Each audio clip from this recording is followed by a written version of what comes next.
Wahai ahli kitab, sungguh Rasul kami telah datang kepadamu. Ya ahlal kitab, qad ja'akum rasuluna yubayyinu lakum katsiran mimma kuntum tukhfuna minal kitab wa ya'funa an katsir. Dia datang untuk menjelaskan isi kitab yang kalian sembunyikan. Yahdi bihillah manittaba'a ridwanan subulan salam. Dengan Al-Quran kemudian ia memberi petunjuk tentang kitab-kitab yang telah disembunyikan tersebut dan mengajarkan kepada keridhaan Allah menuju kepada jalan keselamatan. Lalu muncul pertanyaan, Bang Suma, kamu ngarang bebas, Al-Quranmu tidak pernah mengatakan narasi yang jauh daripada itu.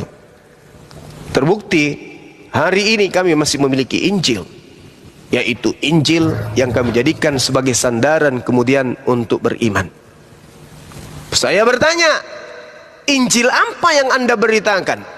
Muncul pernyataan dari saudara-saudara Kristen, Injil Lukas, Injil Markus, Injil Yohanes, Injil Matius. Hanya itu saja? Kisah para Rasul, hanya itu saja?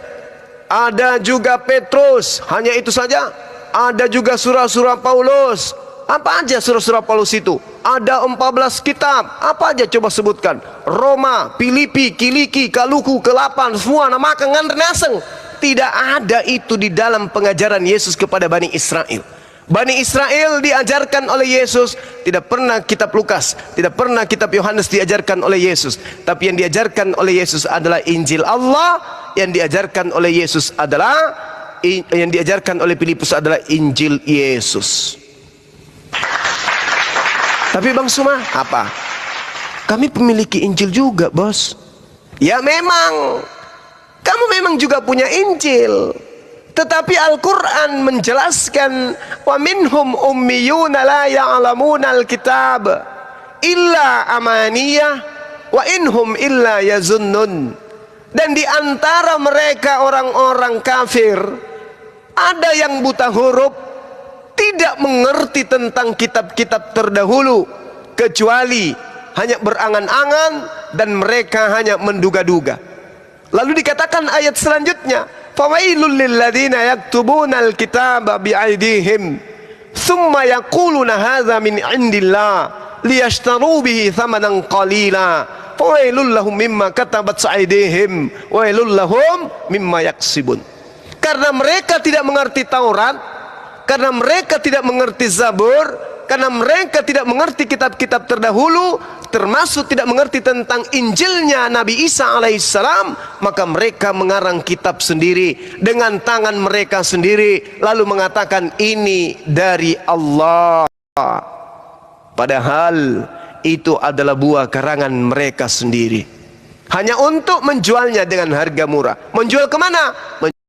Menjual ke Roma. Dengan harga apa? Entah, dia hanya ingin dikenal sebagai rasul, selebihnya tidak ada. Berarti sangat murah. Ya, Al-Quran mengatakan itu. Mereka menjual karangan tangan mereka itu sendiri dengan harga yang sangat murah. Apa itu? Hanya ingin namanya dikenang, selebihnya nggak ada.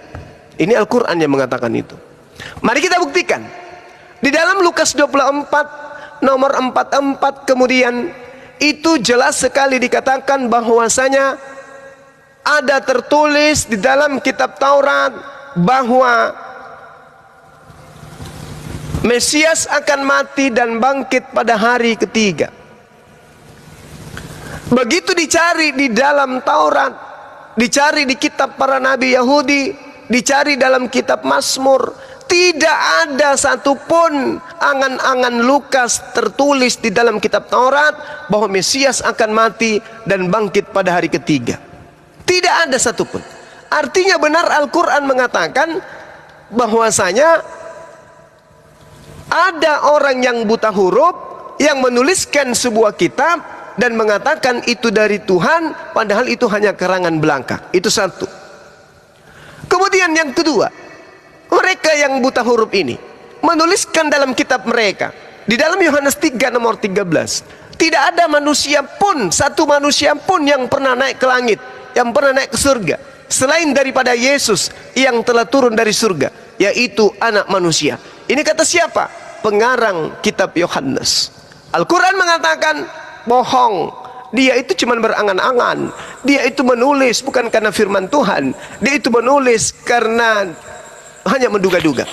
Apakah betul bahwa Al-Quran menarasikan pengarang kitabnya orang Kristen itu hanya menduga-duga? Kita lihat.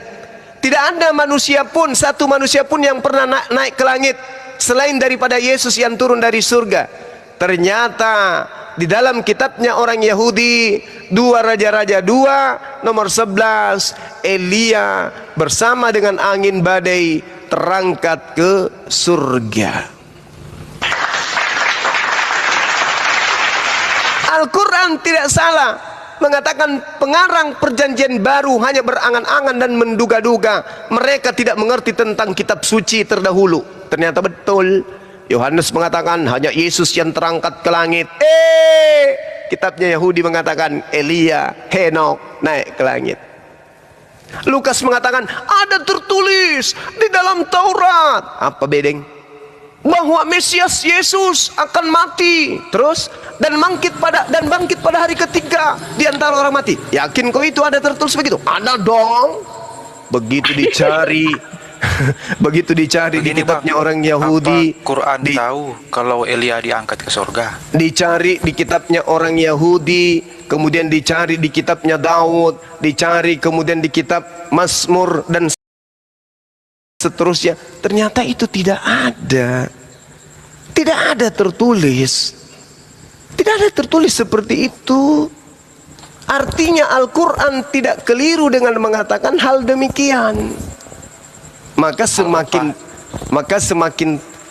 nyatalah bahwa kitab yang mereka sebut perjanjian baru itu bukan firman Tuhan, tetapi tulisan-tulisan manusia dari hasil penyelidikan mereka dengan angan-angan dan hasil menduga. Demikian. Bagaimana dengan Quran? Atau Quran tahu isi Taurat? Pasti nggak tahu juga. Al-Quran menjelaskan, tidak menjelaskan bahwa dia datang untuk menguraikan isi Taurat.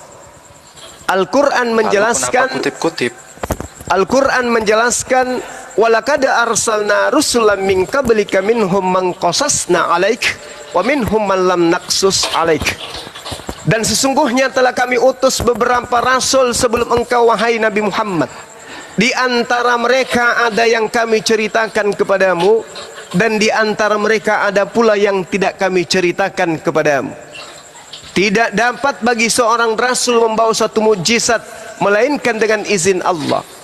Maka apabila telah datang perintah Allah, maka putuskanlah perkara itu dengan adil. Dan ketika itu rugilah orang-orang yang berpegang kepada yang batil, yaitu yang berpegang kepada karangan-karangan dari hasil menduga-duga dan berangan-angan. Demikian. Lalu rasul yang